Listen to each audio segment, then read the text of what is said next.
নানু বাড়িতে যাওয়া আজকে বিতা হয়ে গেল। এমনি তো অনেক গরম, আর গাড়িও পাচ্ছি না।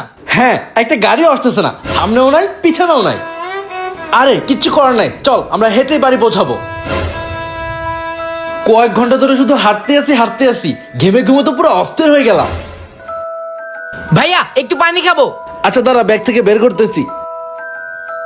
এই নে পানি।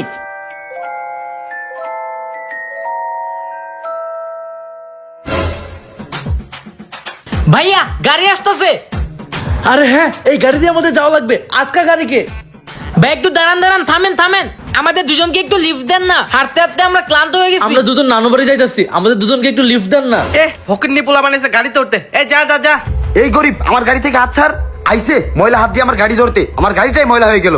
এই সামনে থেকে সর। সর ফকিন্নি গুলা। চল ছোট, আমরা হেঁটেই বাড়ি চলে যাব। এই কি হলো? মনে হচ্ছে গাড়ি নষ্ট হয়ে গেছে, ধাক্কা দে। ধ্যাৎ। এই তুই গাড়িতে উঠাছিস কেন? নাম।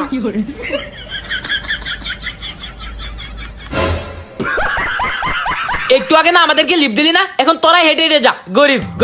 এখন আমাদের মতোই হেঁটে যাওয়া লাগবে। ভাই ধাক্কাতে ওটা খরচ হয়ে গেছি, একটু সাহায্য করেন না, একটু ধাক্কা দিয়ে দেন। ধাক্কা দিব তাই না? এখন